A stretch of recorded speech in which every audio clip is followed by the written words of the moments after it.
Hello दोस्तों, कैसे हो आप दोस्तों। आज आपको बताएंगे अगर आपका भी अकाउंट इज़ डिसेबल हो गया है तो उसका हम आपको सॉल्यूशन बताएंगे, प्रॉपरली समझाऊंगा। अगर आपका भी अकाउंट डिसेबल हो गया तो ठीक है ना, क्योंकि अगर अकाउंट डिसेबल हो गया तो इसका कोई भी आपको इसका सॉल्यूशन नहीं दे रहा होगा। आप यूट्यूब पर वीडियो बहुत देख रहे होंगे, आप बहुत परेशान हो गए होंगे, लेकिन आपको इसका प्रॉपरली सॉल्यूशन नहीं मिला होगा। तो चलिए दोस्तों, मैं आज आपको इसका प्रॉपरली सॉल्यूशन बताऊंगा। और वीडियो अगर आपने पूरा बारीकी से देखा होगा तो एक एक पॉइंट को आपको नोट करना है, क्योंकि ये आपके लिए बहुत इंपॉर्टेंट वीडियो होने वाला है। तो दोस्तों वीडियो स्किप मत करना, नहीं तो आपको बिल्कुल समझ में नहीं आएगा। और अगर आप हमारे इस चैनल पर नए हैं तो प्लीज़ चैनल को सब्सक्राइब जरूर कर लेना, क्योंकि पीएफ से संबंधित हम वीडियो डालते हैं जो आपकी पूरी हेल्प करती है। तो पहले दोस्तों मैं आपको यहाँ से दिखा देता हूँ। सबसे पहले आप क्या करते हो, क्योंकि डायरेक्ट लॉगिन तो आप कर नहीं सकते, चाहे आपके पास यूएनए नंबर हो चाहे आपके पास पासवर्ड हो। तो आप क्या करते हो, उसको यूएनए जहाँ से फॉरगेट पासवर्ड होता है, फॉरगेट पासवर्ड, उस ऑप्शन पर जाकर आप अपना फॉरगेट पासवर्ड करते हो। ठीक है ना, यही इलाज आप कर रहे होंगे कि क्या पता हमारे यहाँ से फॉरगेट पासवर्ड होने के बाद ये एक्टिवेट हो जाए। लेकिन यहाँ पर जब आप सब कुछ डाल देते हो तो लिखा आता है यूआर अकाउंट इज डीएक्टिवेट, मतलब कि यहाँ पर फिर दोबारा वही ऑप्शन बोलता है जो आप वहाँ पर चेक कर चुके हो। तो डीएक्टिवेट यहाँ पर भी बोलता है। तो इसके लिए आपको जो करना है, उससे पहले मैं आपको इसकी ये चीज़ बता देता हूँ कि यह आपका किस कारण से हुआ था, और इसके कुछ पॉइंट मैं आपको बताऊँ वो आपको नोट कर लेना है। और उसके बाद आप अपना यूएएन को एक्टिवेट कर पाओगे, पूरा उसमें सोल्यूशन देता हूँ। पहला तो इसका यह है कि अगर आपने एक ही कर्मचारी के दो या दो से अधिक यूएनए सक्रिय होंगे, मतलब कि पहले आप किसी कंपनी में काम करते थे, वहाँ पर आपका एक यूएनए नंबर जनरेट हो गया था और उसके बाद उसमें पीएफ का पैसा आपका आ रहा था। फिर आप किसी दूसरी कंपनी में गए थे तो वहाँ पर भी आपका किसी दूसरे कंपनी ने आपका यूएनए दोबारा दे दिया है, मतलब दो यूएनए आपके पास हो गया, तो एक यूएनए को उसने डीएक्टिवेट किया होगा। तो इस प्रकार से भी हो सकता है। फर्स्ट है ये रीजन। दूसरा भी आपको बताते हैं। अगर आपके पास पीएफ नंबर है, आपके पास यूएएन नंबर है और आपने अपना ई श्रम कार्ड बनवाया है, तो यहाँ पर लिखा भी गया है कि एक पीएफ एक खाता धारक अपना ई श्रम कार्ड बनवाता है तब भी आपका यूएएन डीएक्टिवेट या डिसेबल्ड हो जाएगा। ठीक है ना। और दोस्तों तीसरा रीज़न यह हो सकता है कि आपने किसी थर्ड पार्टी से केवाईसी को अप्रूव करवाया हो। ठीक है ना, तो यहाँ पर यह भी रीज़न हो सकता है जिसमें लिखा हुआ है केवाईसी असफल होने पर यह रीज़न हो सकता है। तो दोस्तों इस प्रकार से ये तीसरा रीज़न मैंने आपको बताया। यहाँ पर ईपीएफओ टाइप कर देना है और ग्रीवेंस लिख देना है। ठीक है ना, ईपीएफओ ग्रीवेंस। ग्रीवेंस लिखने के बाद में आपके सामने साइट कुछ इस प्रकार से खुल जाएगी। यहाँ पर लिखा है रजिस्टर्ड ग्रीवेंस। ठीक है ना, तो फर्स्ट में जो आपको दिखेगा इससे भी आप डायरेक्ट कर सकते हो, या दूसरा पॉइंट भी दिख रहा है इससे भी आप कर सकते हो। तो फर्स्ट पर क्लिक करने के बाद में आपके सामने कुछ इस प्रकार इंटरफेस आएगा। तो यहाँ पर जैसे ही क्लिक करोगे तो ऑप्शन आता है कुछ इस प्रकार से। मैं पूरा एकदम लाइव दिखा रहा हूँ आपको। इसी ऑप्शन से आपका सोल्यूशन मिल पाएगा। ये साइट आपके सामने कुछ इस प्रकार से खुल जाएगी। अब इसका जो इसको स्मॉल करके मैं आपको दिखाता हूँ इस साइट को। यहाँ से जो इसका पैटर्न है ये कुछ इस प्रकार से आ जाता है। तो इसको थोड़ा मैं कर लेता हूँ कंप्यूटराइज। यहाँ से दोस्तों आपको रजिस्ट्रेशन ग्रीवेंस जो लिखा है रजिस्टर ग्रीवेंस, तो इस पर आपको क्लिक करना है। क्लिक करने के बाद आपको यहाँ देख सकते हो, यहाँ पर आपको ऑप्शन आते हैं कि आपको किससे संबंधित कंप्लेंट करना है। आप कौन हो, पीएफ मेंबर हो, ईपीएस पेंशनर हो, या एम्प्लॉयर हो, या अदर्स हो। ठीक है, तो हमको पीएफ मेंबर है क्योंकि हमारा अकाउंट डीएक्टिवेट हुआ है, अकाउंट ए डिसेबल्ड हुआ है। ठीक है, तो हम इस ऑप्शन को सिलेक्ट कर लेंगे, पीएफ मेंबर वाला। ठीक है, इसको सिलेक्ट कर लेते हैं। अब आप यहाँ देख पाओगे कि आपको जैसे क्लिक कर दोगे तो यहाँ लिखेगा do you have claim ID. अगर आपने किसी प्रकार का कोई क्लेम कर रखा है पीएफ विड्रॉल के लिए, या आपने ट्रांसफ़र में कोई रिक्वेस्ट वगैरह डाल रखी है, तो आपको यहाँ बोलेगा यस ऑप्शन आप पर क्लिक करना है। लेकिन हमने कोई हमारा क्लेम नहीं कर रखा है, हमें तो हमारा अकाउंट डिसेबल्ड है, अकाउंट हमारा डीएक्टिवेट है, तो उससे संबंधित कंप्लेंट करनी है, तो हम यहाँ से नो ऑप्शन पर क्लिक करेंगे। यहाँ से आपको ऑप्शन आएगा यूनिवर्सल अकाउंट नंबर, दूसरा होता है सिक्योरिटी कोड। तो आपको यूनिवर्सल अकाउंट नंबर में अपना यूएएन नंबर डाल देना है, और सिक्योरिटी कोड के अंदर आपको कैप्चा जो नज़र आएगा आपको सेम डाल देना है। Capitals letter and small letters को आपको ध्यान में रखते हुए आपको डालना है। ठीक है, फिर उसके बाद आपको ऑप्शन दिखेगा गेट डिटेल्स। ठीक है, आपको तो इस पर ऑप्शन पर क्लिक कर देना है। उसके बाद आपको ऑप्शन आता है कुछ इस प्रकार से। यहाँ पर आपको लिखा आ जाता है कि आपने जो यूनिवर्सल अकाउंट नंबर डाला है उसका कुछ लास्ट के डिजिट नज़र आते हैं। उसके जस्ट बाद आपको यहाँ पर एक मोबाइल नंबर नज़र आएगा जो आपका उसमें रजिस्टर्ड है पीएफ में या यूएएन के साथ। ठीक है, उसके यहाँ पर जस्ट नीचे आपको रेड कलर में लिखा आएगा गेट ओटीपी, तो आपको इसी ऑप्शन पर क्लिक कर देना है।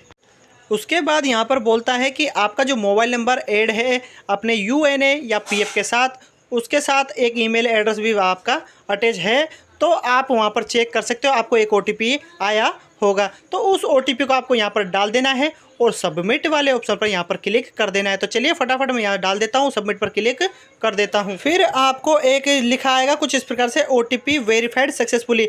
तो आपको ब्लू कलर का ओके दिख रहा है, इस पर आपको क्लिक कर देना है। उसके बाद आपको यहाँ पर दिखेगा पर्सनल डिटेल्स। तो पर्सनल डिटेल्स के अंदर आप यहाँ देख सकते हो आपका जो भी जेंडर है वह आपको सेलेक्ट कर लेना है, मेल फीमेल अदर्स में, ठीक है ना। उसके जस्ट बाद आपको एड्रेस का जो दिखेगा, जो भी आपके आधार कार्ड के साथ एड्रेस है सेम आपका बैक साइड में देखना, उसको आपको सेम डाल देना है। जस्ट उसके आपको दिखेगा यहाँ पर नीचे पिन कोड, ठीक है। आधार कार्ड के एड्रेस पर ही आपका पिन कोड होता है, उसी को आपको यहाँ डाल देना है। आपका यहाँ से आपको नज़र आएगा कंट्री जो भी आपका है वह सेलेक्ट कर लेना है। इंडिया तो इंडिया सेलेक्ट रहने देना है। स्टेट के बाद आपको स्टेट सेलेक्ट कर लेना है, जो भी आपका राज्य लगता है इंडिया के अंदर उस राज्य को आपको सेलेक्ट कर लेना है। फिर आपको यहाँ पर नज़र आएगा आपका पिन कोड वगैरह डालने के बाद ये जो स्टेट हो गया है, उसके जस्ट बाद यहाँ बोलेगा आपको एक जो आपका कॉन्टैक्ट नंबर है वह आपको यहाँ डाल देना है और इसके बाद आपको ईमेल एड्रेस डालना है। आपको जो रेड कलर में जो स्टार लगा होता है वह भरना आपको ज़रूरी होता है, जिस पर आपको रेड कलर का स्टार लिखा हुआ होता है, ठीक है ना, वो कंपलसरी होता है। अदरवाइज जिसके अंदर आपका रेड कलर का स्टार नहीं लग रहा है वह आपको भरना ज़रूरी नहीं है, ठीक है। ये भी आप देख सकते हो अपने अनुसार। सिक्योरिटी कोड आपको नज़र आता है, सिक्योरिटी कोड को आपको डाल देना है। कैपिटल है तो कैपिटल, स्मॉल है तो स्मॉल, सही अक्षर आपको डालना है। उसके बाद आपको यहाँ नज़र आता है ग्रीवेंस डिटेल। ग्रीवेंस डिटेल के अंदर आपको सेलेक्ट जो PF नंबर होता है वो आपको नज़र आता है। जिस भी आपसे आपका UN एक्टिवेट नहीं हो रहा है, डिसेबल्ड हो गया है, तो उसी ऑप्शन के अंदर आपको यहाँ पर एक PF नंबर नज़र आता है, उस ऑप्शन पर आपको क्लिक कर देना है। ये ऑप्शन आपके सामने खुलता है तो इसको आपको अब ध्यान से भरना है। यहाँ पर मैं आपको बता देता हूँ, आपका जो UAN अकाउंट डिसेबल्ड है या UNA डीएक्टिवेट है, तो यहाँ पर आपको PF ऑफिस से संबंधित आपको कंप्लेंट करना है, ठीक है। तो इसी ऑप्शन को सेलेक्ट करना है, PF ऑफिस वाले को। उसके बाद आप यहाँ देख सकते हो, आप जब PF ऑफिस सेलेक्ट कर लोगे तो यहाँ पर ग्रीवेंस की जो कैटेगरी होती है वह आपको चुनना होता है। जैसे ही आप यहाँ से इसके अंदर जाओगे तो आपको यहाँ पर जस्ट नीचे दिखेगा ग्रीवेंस का कैटेगरी। तो कैटेगरी के अंदर आपको KYC रिलेटेड इशू का जो ऑप्शन है यहाँ पर, इश्यू को आपको सेलेक्ट करना है, जिसमें लिखा हुआ है सब्सक्राइबर पर्टेनिंग PF ऑफिस। तो इसी ऑप्शन को सेलेक्ट कर लेना है।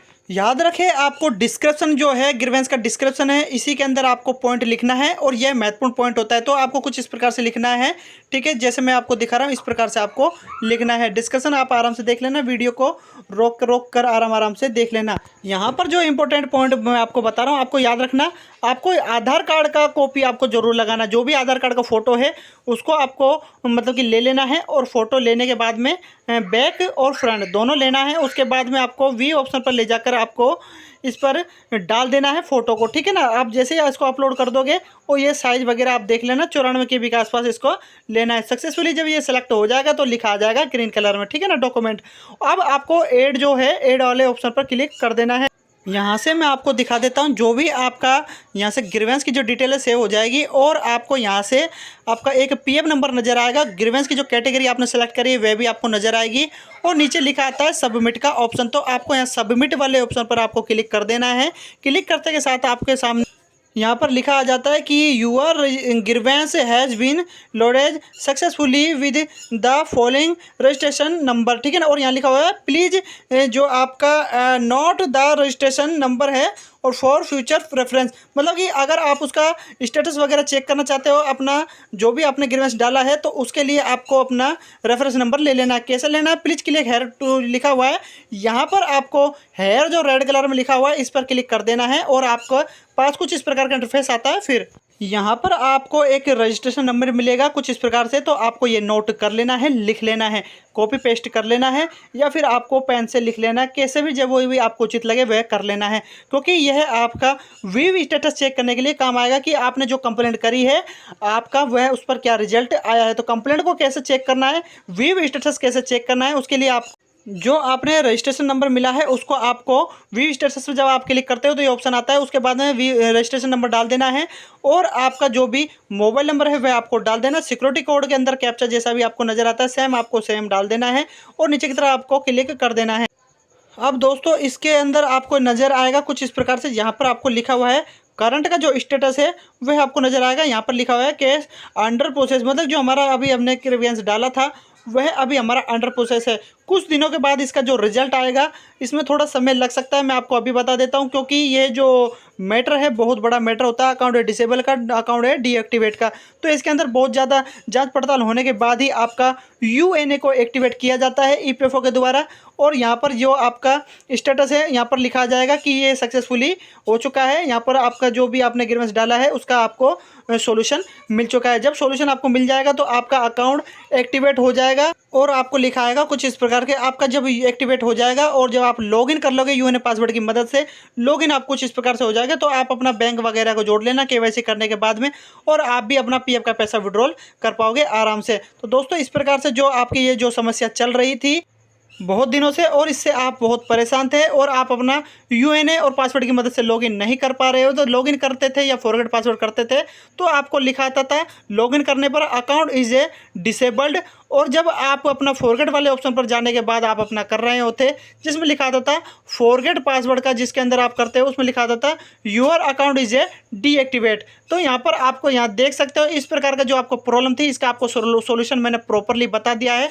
तो ये वीडियो आपको समझ में आ गया होगा। अगर नहीं आया तो दोबारा आप प्लीज़ ज़रूर देख लेना, स्किप आपने करा होगा तो ये आपको समझ में नहीं आएगा। तो वीडियो को पूरा देखा करो तभी आपको प्रॉपर समझ में आता है, क्योंकि मैं बहुत इसके अंदर बीच में बहुत टॉपिक बताता हूँ वह आपसे मिस हो जाते हैं, तो इसलिए प्लीज़ वीडियो पूरा देखा करो। तो दोस्तों अगर आप हमारे इस चैनल पर नए हैं तो प्लीज़ चैनल को सब्सक्राइब जरूर कर लेना, क्योंकि पीएफ से संबंधित वीडियो डालते हैं। तो दोस्तों कैसा लगा मेरा वीडियो? अगर मेरा वीडियो आपको पसंद आए तो लाइक करें, आगे शेयर करें, और पीएफ से संबंधित हर जानकारी पाने के लिए मेरा चैनल सब्सक्राइब करना ना भूलें। धन्यवाद।